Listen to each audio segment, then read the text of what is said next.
Hello दोस्तों, मैं राहुल जैफ अपने चैनल में आपका स्वागत करता हूं। आइए आज हम एक स्टार्टअप के बारे में समझें कि स्टार्टअप होता क्या है। मेरे पास ये कई बार क्वेश्चंस लोग बाग पूछते हैं कि सर बिजनेस करना है हमें। मैं उनसे पूछता हूँ स्टार्टअप करना है, तो कई बार हम लोग आपस में इस बात में उलझे रहते हैं, नहीं सर बिजनेस करना है, नहीं स्टार्टअप करना है। तो पहले आज मैं इस चीज़ के साथ ये क्लियर करता चलूँ कि देखिए दोस्तों, हम लोग स्टार्टअप्स डिज़ाइन करते हैं, बिजनेस तो एक अलग चीज़ है। तो मैं आज आपको इस चैनल की थीम इस पूरे वीडियो में समझा भी दूंगा और आपको ये भी समझ में आ जाएगा कि स्टार्टअप बेसिकली होता क्या है। अगर आपने समझ लिया स्टार्टअप क्या होता है तो बिजनेस करने की तमन्ना से ज्यादा बड़ी तमन्ना जाग जाएगी स्टार्टअप करने की। मैं ये नहीं कहूंगा बिजनेस करना छोड़ देंगे, क्योंकि बिजनेस स्टार्टअप ही है, पर स्टार्टअप बिजनेस नहीं है। अभी आपको मैं अपने शब्दों में समझाऊं तो मैं तो सिंपल से शब्दों में यही कहता हूं कि स्टार्ट एंड अप। जो बिजनेस आपको स्टार्ट करवा के और फिर तेजी से ऊपर ले जाए वो स्टार्टअप है। ये टर्म आई कहां से?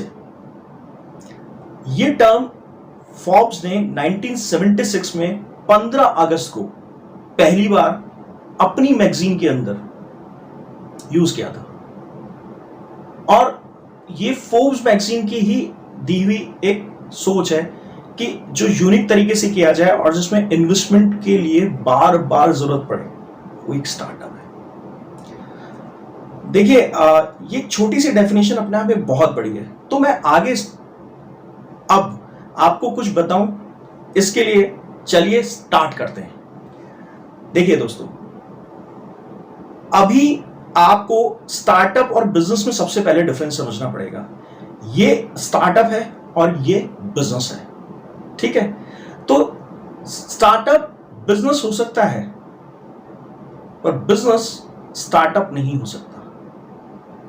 देखिए, ये एक बड़ा कॉन्सेप्ट है और ये एक छोटा कॉन्सेप्ट है। ये छोटे से बड़ा होता है, ये छोटे से बहुत बड़ा और बहुत दूर तक जाता है। कैसे? अब हम इन दोनों को इनके छोटे छोटे पॉइंट से समझने की कोशिश करते हैं। Difference between startup and business. देखिए, बिजनेस जो होता है वो एम्प्लॉयमेंट के लिए किया जाता है, स्टार्टअप जो होता है उसमें विजन के लिए किया जाता है। विजन जो है वो बहुत बड़ा होता है। बिजनेस के अंदर अर्निंग का बेसिक मोटो होता है, जबकि ये चीज कस्टमर से अर्न करने पर स्टार्टअप फोकस कम करता है, कस्टमर को सर्व करने पे ज्यादा फोकस करता है। बिजनेस जो है वो सेल्फ सेंटर्ड होता है, यानी कि मैंने अपने लिए बिजनेस स्टार्ट किया है, और स्टार्टअप जो है वो कस्टमर सेंट्रिक होता है, यानी कस्टमर उसके सेंटर फोकस में होता है। बिजनेस जो है वो किसी दूसरे को देख के कॉपी पेस्ट आइडिया होता है, जबकि स्टार्टअप का जो सबसे मेजर पॉइंट होता है वो यही है, इस पे ध्यान दीजिएगा, कि आपके सोशल सर्कल में कोई बर्निंग प्रॉब्लम अगर आपको दिख रही है तो उसका जो सॉल्यूशन स्टार्टअप निकालता है वो ही एक तरीके से स्टार्टअप होता है। सबसे बड़ी बात यह है, बिजनेस एक जगह पे लगातार चलता रहता है, यानी बहुत छोटे से एरिया में वो अपना बिजनेस चलाते रहते हैं। एक कॉलोनी या ज्यादा से ज्यादा छोटा सा एक सिटी का एरिया, या फिर एक पूरी सिटी, या थोड़ा बहुत रहा तो स्टेट के कुछ और सिटीज। मगर स्टार्टअप जो होता है वो स्टार्ट ही इसलिए किया जाता है कि वो बढ़ता जाए बढ़ता जाए बढ़ता जाए और बढ़ता ही रहे, और उसके अंदर अपनी पूंजी तो लगा चुका आदमी, उसके बाद लोगों को भी कोलैबोरेशन में या फिर फंडिंग के लिए इनवाइट करता रहे, इन्वेस्टर्स को। ये उसका बेसिक मोटो होता है। जबकि बिजनेस में यही होता है, वहीं से कमाया वहीं लगाया, थोड़ा बहुत घर से लेके आया, फिर जो कमाते गए उसी से बढ़ते गए, यानी इन्वेस्टर्स को कम से कम इनवाइट किया जाता है या फिर पूरा होल्ड अपने पास रखने की कोशिश की जाती है। जबकि स्टार्टअप में उसको बड़ा करने के लिए कई बार स्टार्टअप के जो को फाउंडर्स और फाउंडर्स होते हैं वो अपने बहुत बड़े बड़े शेयर छोड़ देते हैं। अब हम स्टार्टअप के बारे में समझेंगे, क्योंकि बिजनेस और स्टार्टअप में डिफरेंशिएशन आपने समझ लिया। स्टार्टअप में सबसे जरूरी चीज होती है निच, यूनिकनेस, अनोखा होना। निच अगर आप नहीं समझ रहे हैं तो मैं सिंपल शब्दों में समझा देता हूं कि यूनिक कॉन्सेप्ट, यूनिक आइडिया। जैसे हमारे 10-15 साल पहले घर के बाहर से निकल के 1 किलोमीटर 1.5 किलोमीटर हमें ऑटो के लिए जाना पड़ता था। आज इस वक्त में, इस रियल टाइम में, आप विश्वास करेंगे कि ऐसा भी एक वक्त था कि ऑटो के लिए 1-1.5 किलोमीटर चल के जाना पड़ता था, क्योंकि अब तो कैब्स 2 स्टेप पे खड़ी हो जाती हैं आके आपके लिए। तो ये ऐसा बुरा वक्त था, उसको एक सॉल्यूशन में बदला, उसके ऊपर उसकी अपग्रेडेशन भी करी, सिर्फ सॉल्यूशन नहीं दिया, अपग्रेडेड भी किया। ऑटो तीनों तरफ से खुला हुआ, गंदगी, धूल, बारिश, सब कुछ अंदर आ रही है, और कहाँ आप एसी कैब में बैठ के जाते हैं, एक लग्जरी कार में बैठ के जाते हैं, उसके अंदर ऑटो वाला आपसे बदतमीजी कर सकता है, कैब वाला आपसे बदतमीजी नहीं कर सकता, ऑटो वाले को ऑटो वाले का फीडबैक दे नहीं सकते आप, जबकि कैब ड्राइवर का आप कंपनी को फीडबैक दे सकते हैं। बावजूद उसके इस चीज़ के अंदर एक खूबसूरत चीज़ देखिए कि ओला, उबर और जितनी भी कैब सर्विसेज वर्ल्ड वाइड चल रही हैं, ये सिर्फ ऑपरेटिव मॉडल पर हैं। इन्होंने अपनी कोई टैक्सी नहीं खरीदी आज तक। तो यानी कस्टमर को उसके लिए एक सर्विस की यूटिलिटी सेट कराना इनका बेसिक मोटो है, और दोनों को कनेक्ट कर देते हैं ये लोग, ड्राइवर को भी और कस्टमर को भी। अब मैं इसके अंदर टेक्निकल टर्मिनोलॉजी में नहीं जाऊंगा, क्योंकि मेरी जो ऑडियंस होती हैं वो कई स्कूल्स के बच्चे भी होते हैं और कॉलेज स्टूडेंट्स भी होते हैं, तो उनके लिए फिर वो टेक्निकल टर्मिनोलॉजी जो हम मैनेजमेंट वाली यूज़ करते हैं वो मैं यहाँ यूज़ नहीं करूँगा, उतना टिपिकल नहीं होऊंगा मैं। कस्टमर का फीडबैक यहाँ बहुत इंपॉर्टेंट होता है। दुकानदार के पास अगर कस्टमर कई बार लड़ भी ले तो भी उसको फ़र्क नहीं पड़ता, वो कह देता है कि ठीक है कोई बात नहीं, आगे से सामान मत लेना, पर यहाँ इंपॉर्टेंट होता है। जबकि इनके पास बहुत बड़े लेवल पे कस्टमर्स होते हैं, जितने एक दुकानदार के पास या एक लोकल जो कोई भी मर्चेंट होता है उसके पास नहीं होते, पर इनके पास बहुत ज़्यादा क्वांटिटी में कस्टमर्स होते हैं, और ये रोज़ चाहते हैं कि नए कस्टमर्स जुड़ते रहें, लगातार जुड़ते रहें। तो ये उतना फोकस्ड होते हैं। तो लग रहा है ना कि मतलब स्टार्टअप कितनी मजबूत चीज़ है, और ये जो है बिजनेस एक छोटा सा एक सोच है, बस एक छोटी सोच है। स्टार्टअप बहुत बड़ी सोच है, वो यूँ चलता है, यूँ फैलता जाता है। विजन, आप अगर इन्वेस्टर के पास ये कह के चले गए मैं बिजनेस कर रहा हूँ, मुझे फंड दे दीजिए, तो आपको कोई भी जल्दी से इन्वेस्टमेंट के लिए पैसा नहीं देगा। इसमें ये चीज़ है कि आप शुरू से अपने बिजनेस को 1 साल से लेके 5 साल तक कैसे लेके जाएंगे, उसमें इन्वेस्टमेंट कहाँ लगेगा, उसमें फिर प्रॉफिटेबिलिटी कैसे क्रिएट की जाएगी, स्केलेबल कैसे रहेगा। तो ऐसी बहुत सारी चीज़ें इसके अंदर पहले से प्लान आउट करनी होती है, यानी कि एक ब्लूप्रिंट, एक स्केलेटन प्लान आपके पास रेडी होना चाहिए, और वो उतना ही वाइबल दिखना चाहिए, यानी वो प्रॉपर और प्योर खालिस कैलकुलेशन बेस्ड होना चाहिए। ऐसा नहीं कि आपने ठीक है आपने ये बात सुन ली तो आपने कुछ भी कहानी जाकर सुना दी, क्योंकि those who are investing into your startup, the people better knows more than you. इस बात को गहराई से समझने के लिए आप अपना रिसर्च वर्क अच्छा कीजिए। जिस भी सब्जेक्ट को, जिस भी प्रोडक्ट को, जिस भी सर्विस को आप लेके चल रहे हैं, उसके बारे में पहले बहुत गहरी रिसर्च कर लीजिए, ग्राउंड लेवल की रिसर्च कर लीजिए, फिर स्टार्टअप स्टार्ट कीजिए। अगर आप विजनरी होकर स्टार्टअप स्टार्ट करेंगे तो आपके लिए रास्ते और राहें बहुत खुली रहेंगी और बाहें भी बहुत खुली रहेंगी।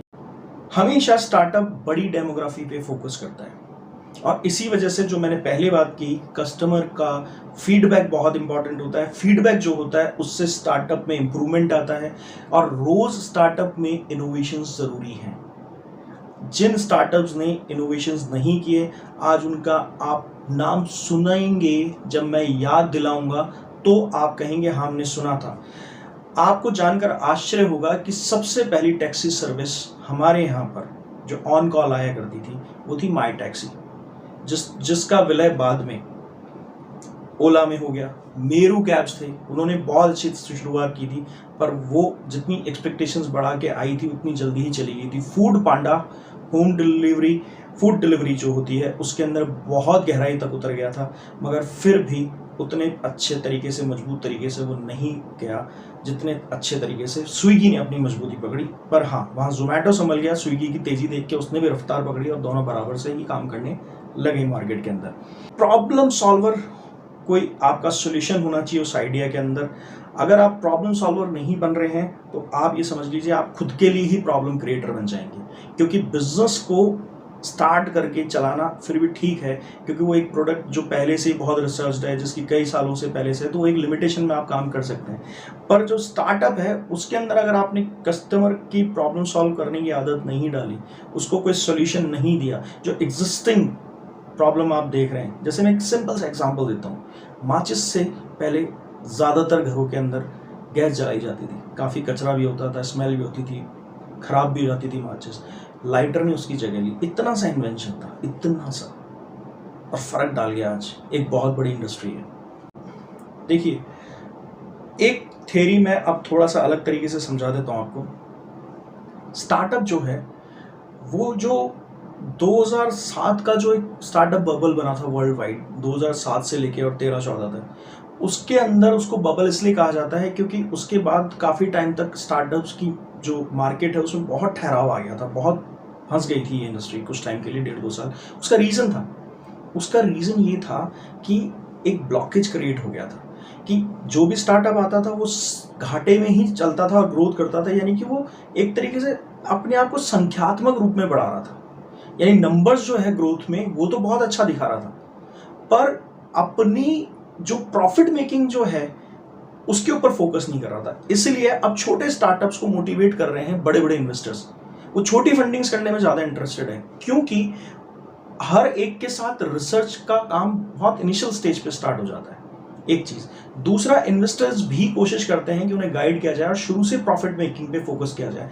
इसलिए अब एक बात समझ लीजिएगा, अगर स्टार्टअप स्टार्ट करना है तो सबसे पहले प्रॉफिट मेकिंग के ऊपर फोकस कीजिए, फिर आपको बड़े इन्वेस्टर्स भी फंड करेंगे। और शुरू से अगर किसी बड़े इन्वेस्टर्स के साथ आप जुड़ जाते हैं, एक फंडिंग ऑर्गेनाइजेशन के साथ जुड़ जाते हैं, तो वो आपको हमेशा के लिए एक रॉकेट की तरह ऊपर ले जाएगी। हाँ, ये ज़रूर है कि अगर शुरू से आपने प्रॉफिट मेकिंग वाले दिमाग को अपने बना के रखा तो, और इसके पीछे सब कुछ हो जाता है, तो कर तो बिजनेस ही रहे ना, तो उसका प्रॉफिट मेकिंग होना जरूरी है। क्योंकि अभी कहीं मैं बहुत फेमस एक स्टार्टअप के बारे में बता देता हूं, फ्लिपकार्ट, वो कभी प्रॉफिट में चला ही नहीं, सिर्फ वो ग्रोथ बहुत एक्सपोनेंशियल तरीके से दिखाता रहा, बाकी उसके अंदर जो रेवेन्यू जनरेशन जो था उसके अंदर बहुत पोल थी, बहुत दिक्कतें थी, इसलिए बिक गया। कई स्टार्टअप्स बिक गए, स्नैपडील है, कई स्टार्टअप्स में दिक्कत आ गई। तो आपको अपना स्टार्टअप बेच के नहीं जाना, इसमें कंसिस्टेंसी रखनी है और लगातार इस बिजनेस को करना है, यानी कि आप भी करें और आपका बच्चा भी इसको आपके बाद करता रहे। इस सोच से अब पैसा लगाया जा रहा है इन्वेस्टर्स के थ्रू। दोस्तों, आज का ये वीडियो कैसा लगा, ये आइडिया कैसा लगा, और इसके अंदर आपको क्या सीखने को मिला, ये प्लीज मुझे जरूर बताइएगा। मेरा जो ईमेल आईडी है वो डिस्क्रिप्शन बॉक्स में मैंने छोड़ रखा है, rahulzef79@gmail.com। वहाँ मुझे एक बार सूचित कीजिएगा कि कितना अच्छा लगा, और कमेंट सेक्शन में ज़रूर बताइए कि आपको क्या और जानना है जिसके बारे में मैं वीडियो बनाऊँ। #rahulzef लिख के अगर आप अपना सवाल पूछेंगे या फिर अपना आइडिया देंगे तो मैं ज़रूर उसको अपने वीडियो में मेंशन करूँगा। अब जाने से पहले लाइक कर दीजिए, शेयर कर दीजिए, सब्सक्राइब कर दीजिए, और नोटिफिकेशन का जो बेल है उसके आइकन को दबा दीजिए, और साथ में एक ऑल का ऑप्शन आता है उसे ऑन करके जाइएगा, जिससे रेगुलर आपको हमारे वीडियोस मिलते रहे। Thank you.